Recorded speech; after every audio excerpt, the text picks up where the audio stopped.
हम लोग को पहचान नहीं है। अब बताइए कि हमरा ही मतलब कि पिछले साल फरवरी और मार्च में मेरा तबीयत खराब हो गया था, अपने के बारे में बता रहे हैं। तो क्या हुआ कि मतलब कि तबीयत खराब हो गया तो हम लेटर लगा दिए कि हमारा हम उद्देश्य है कि इस पदयात्रा अधिकार यात्रा के माध्यम से सरकार तक अपनी बात पहुंचाए, अपनी मांगों को रखे, और जो वाजिब काम का वाजिब दाम होना चाहिए वो जीविका के कैडरों को मिलना चाहिए, जीविका दीदियों को उसका अधिकार मिलना चाहिए। और इसलिए तभी ये संभव है, सशक्तिकरण की बातें तभी संभव है जब ये चीजें सारी सरकार कर पाएगी। 2 अक्टूबर से भीतिहरवा गांधी मैदान से राजभवन मार्च किया गया था। और आज जो है 17 दिसंबर को हैं राजभवन से जबरदस्ती की दीदी को दीजिए दीजिए, उसके जगह पर अगर कोई रोजगार हम लोग को दे दे, कुछ बनवा दे ताकि 4 गो दीदी उसमें काम करे, तो 2 पैसा का इनकम हो। जैसे अध्यक्ष सचिव कोषाध्यक्ष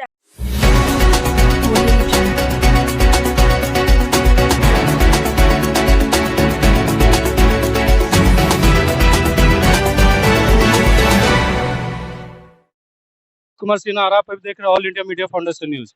अभी हमारी मौजूदगी बोधगया के कालचक्र मैदान में है और यहाँ पर देखा जाए तो जीविका लोक वाले जो है, जो जीविका में काम करते हैं, ये 4 दिन का अपना अधिकार यात्रा संपन्न कर रहे हैं और आज वो शुरू है। ये यात्रा जो है 17 से 20 तारीख तक रहेगा। और किन किन विषयों पे लोग यात्रा का मकसद क्या है और किन किन विषयों पे लोग सरकार से मांग करेगा कि यात्रा करने का कारण क्या है, यहाँ पे मौजूदा यहाँ के डॉक्टर अच्युतानंद सर भी जो है, जो पूर्व विधायक भी रह चुके हैं, मैं उनसे बात करने का प्रयास करूंगा। और यहाँ पर सर अच्युतानंद सर भी हैं, मैं इनसे बात करने का प्रयास करूंगा। सर, सबसे पहले आपका स्वागत हमारे चैनल पे। अरे आप कहे हर जाते, ये है चैनल का क्या नाम है? AIMF न्यूज के चैनल को कालचक्र के मैदान में जीविका कैडर संघ की तरफ से हम स्वागत करते हैं। और हमारे साथ है जीविका कैडर संघ के प्रदेश अध्यक्ष आदरणीय प्रदीप कुमार सिंह जी और आदरणीय विवेक कुमार यादव जी। हम सब लोग जो है जीविका कैडर संघ है, पूरे बिहार में काम कर रहा है और ये बिहार सरकार का ड्रीम प्रोजेक्ट है। सुशील मोदी जब डिप्टी सीएम और वित्त मंत्री थे तो उन्होंने इस प्रोजेक्ट को लाया था कि जो बिहार सरकार और केंद्र सरकार का जो लाभकारी योजनाएं हैं, बिहार सरकार केंद्र सरकार के लाभकारी योजनाएं हैं, जो लघु उद्योग और कुटीर उद्योग, जिसको अमली पायजामा पहनाने के लिए स्वयं सहायता समूह बना के जो जीविका के दीदी और भैया और कैडर, तो उसको सरजमीन पर उतारते हैं। तथा सरकार की जो योजनाएं, मनरेगा का है, शराबबंदी का है, पैखाना बनाने का है, अनेक योजना जो सरकार की योजना है उसको उसके भी अमली जमाई जीविका कैडर संघ पर। लेकिन अब तक के इनको माने पहचान पत्र नहीं मिला, इनको वेतनमान नहीं मिल रहा है। कंट्रीब्यूशन सिस्टम जो है लागू किया गया है, उसको समाप्त करें। इन 10 सूत्री मांगों के लेके काल से पहले हम सब लोगों के नेतृत्व में 2 अक्टूबर से भीतिहरवा गांधी मैदान से राजभवन मार्च किया गया था।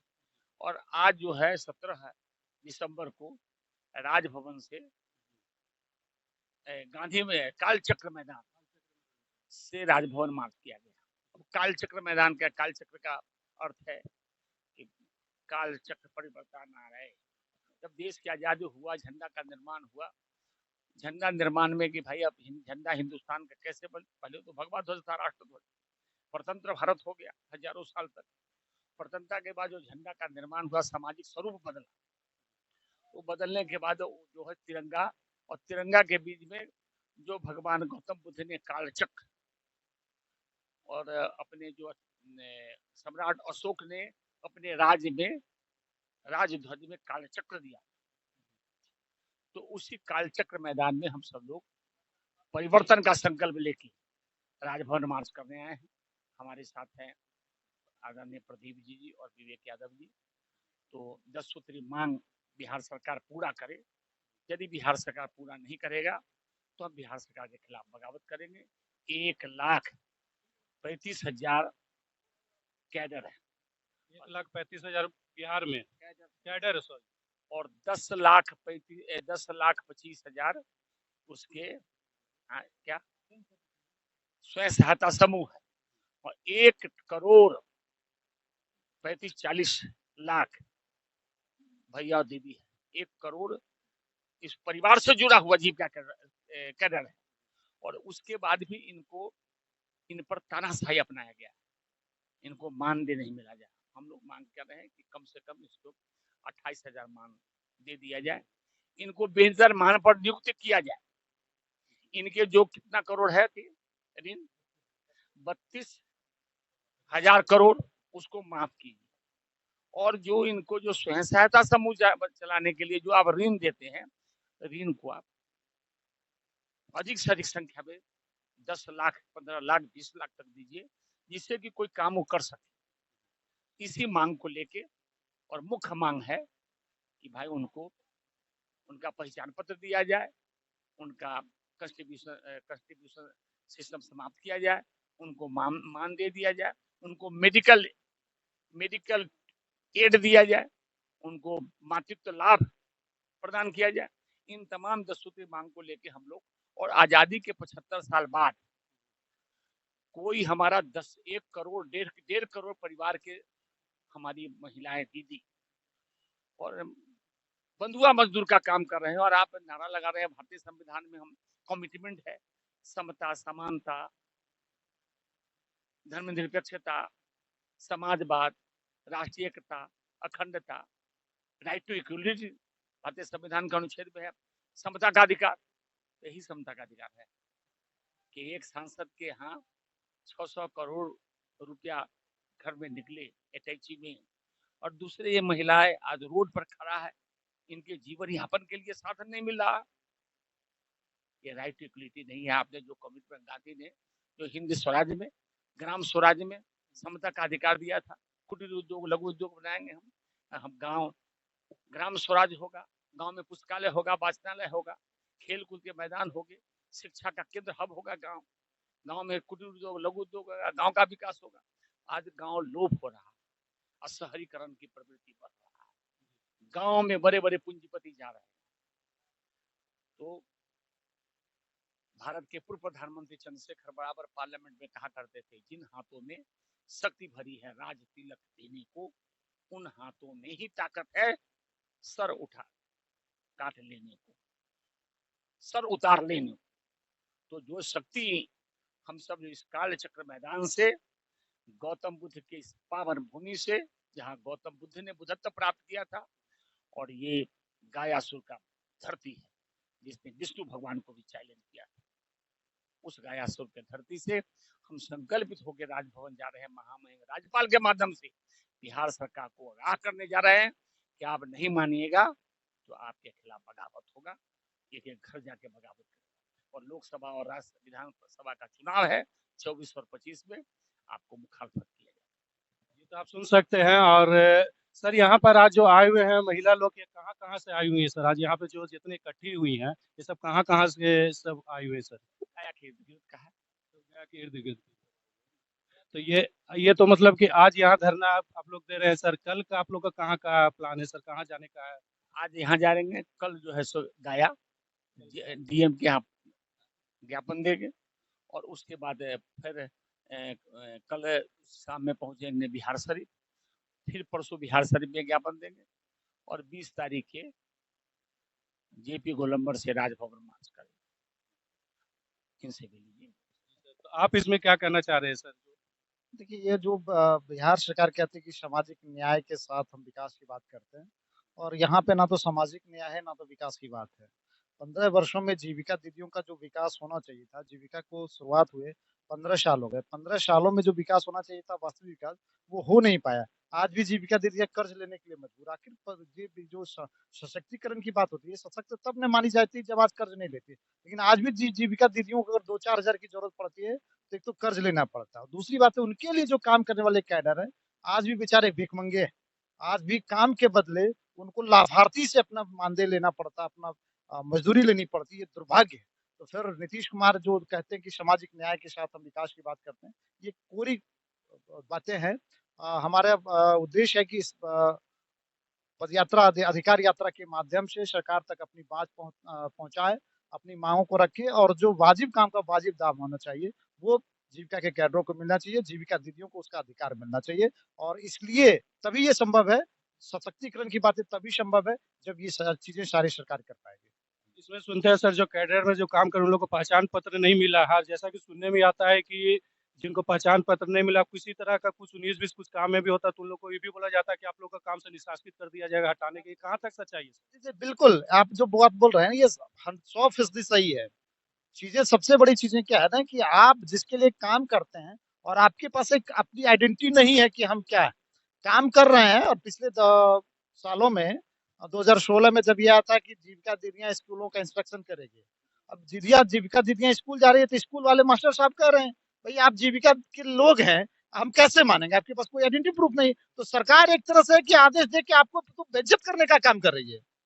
एक तरफ आप सशक्तिकरण की बात करते हैं, दूसरी तरफ आप बेइज्जत करवाने का काम करते हैं। ये कदापि नहीं होना चाहिए।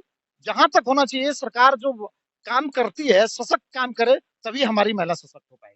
ये बहुत ज़रूरी है, पहचान पत्र होना बहुत ज़रूरी है। अगर आप कहीं भी जाते हैं, कोई कार्य भी करने जाते हैं, सबसे पहले आपका आइडेंटिटी कार्ड खोजा जाता है कि आप किस कार्य में सम्मिलित है, क्या काम आप कर रहे हैं। जब आपका पहचान ही नहीं रहेगा, तो फिर कोई भी आप पे कैसे यकीन कर सकता है। और यहाँ पर मौजूदा एक सर भी हैं, मैं उनसे ही बात करने का प्रयास करूँगा। आपका नाम क्या हुआ सर? विवेक कुमार यादव, प्रदेश महासचिव बिहार। प्रदेश महा जी, बिहार। महासचिव। जी, जी।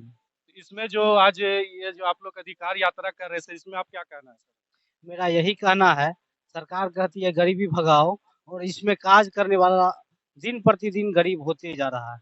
ये बहुत बड़ा चिंता का विषय बनता जा रहा है। इसी चीज़ों को लेके बिहार प्रदेश जीविका कैडर संघ का अधिकार यात्रा चालू हुआ है, जो कि यहाँ से चल के राजभवन तक पहुँचेगी।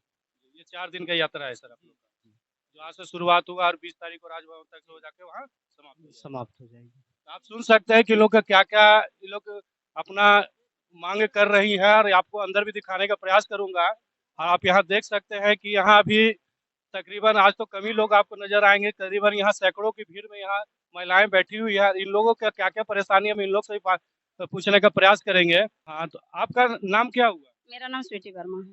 आप लोग के यहाँ जो यहाँ आप लोग आज बैठे हुए अधिकार यात्रा जो कर रहे हैं, इसमें आपका क्या कहना है? मेरा कहना है कि हम लोग को भी सरकार से कोई पहचान मिले, पेमेंट मिले, कुछ पैसा मिले और जो दीदी लोन ली है, जो देने से असमर्थ है, उस दीदी को माफ़ किया जाए। और ऐसा भी है कि सरकार जो है लोन हम लोग को तो दे देते हैं ज़बरदस्ती कि दीदी को दीजिए, दीजिए। उसके जगह पर अगर कोई रोज़गार हम लोग को दे दे, कुछ बनवा दे ताकि 4 गो दीदी उसमें काम करे, तो 2 पैसा का इनकम हो। जैसे अध्यक्ष, सचिव, कोषाध्यक्ष हम लोग को ग्राम संगठन चलाती है, उन लोग को एक भी पेमेंट नहीं मिलता है, सर्वे कीजिए, ये कीजिए, वो कीजिए, काम तो बहुत करवाते हैं, लेकिन पैसा उन लोग को नहीं मिलता था। यदि उस माध्यम से अगर रोज़गार मिलेगा, कुछ वैसा जैसे बकरी शेड है या और कोई वैसा कुछ बनेगा, तो कुछ गरीब दीदी का मदद भी हो जाएगा। और यहाँ सरकार जो है दारू वाला ये सब को दे रहे हैं कि वो दीदी को दीजिए, दारू बंद कर दिया है, तो 2 पैसा बकरी शेड बना रहा है, तो सिर्फ़ वो दीदी ऐसा क्यों? क्योंकि वो दीदी सिर्फ़ गरीब नहीं है। गरीब जो मतलब कि मीडियम क्लास की आ रही है, वो दीदी भी गरीब है, वो भी चलने से असमर्थ है, वो भी विधवा है, उनके भी कोई किसी का बाल-बच्चा छोटा है, विधवा हो गई है, बहुत कम उम्र है, तो वो दीदी भी हमारे नज़र में गरीब ही है, क्योंकि उनके घर का खर्चा चलाने वाला कोई नहीं है। वो दीदी लोन लेके बैठी है, अब उनके पास ना उनका पति है, बाल-बच्चा भी छोटा है, कमाने का ज़रिया नहीं है। मीडियम क्लास में रहने से तो क्या होगा? उस दीदी का भी हमें चाहिए कि उस दीदी का माफ़ किया जाए और उस दीदी के लिए कुछ वैसा रोज़गार किया जाए। देखिए फिलहाल में पिछले बार जब एसजेवाई का सर्वे हुआ था, तो उसमें हम एक दीदी को चुने थे, यादव कास्ट की थी। लेकिन यहाँ सरकार का दूसरा बार कानून हुआ तो उस दीदी का पैसा दिया हुआ है, विधवा है, छोटा-छोटा बाल-बच्चा है, तो उस दीदी का बोला जा रहा है कि नहीं, उस मतलब कि क्लास का नहीं होगा, सिर्फ़ मतलब कि जो ए नीचे एससी-एसटी का ही होगा। बीसी का है, बीसी-2 ये सब का नहीं होगा। अब उस दीदी का हम 10,000 दे चुके हैं तो कि वापस करना पड़ेगा। अब बताइए उतना गरीब आदमी कैसे वापस करेगी? बकरी खरीद ली या क्या की? वो दीदी वापस कैसे करेगी? इस स्थिति में हम बोल रहे हैं कि सरकार इस सब पर भी नज़र डाले। हम लोग को पेमेंट कुछ नहीं है, हम लोग को पहचान नहीं है। अब बताइए कि हमरा ही मतलब कि पिछले साल फरवरी और मार्च में मेरा तबीयत खराब हो गया था, अपने के बारे में बता रहे हैं। तो क्या हुआ कि मतलब कि तबीयत खराब हो गया तो हम लेटर लगा दिए कि हम मतलब कि काम करने से असमर्थ हैं।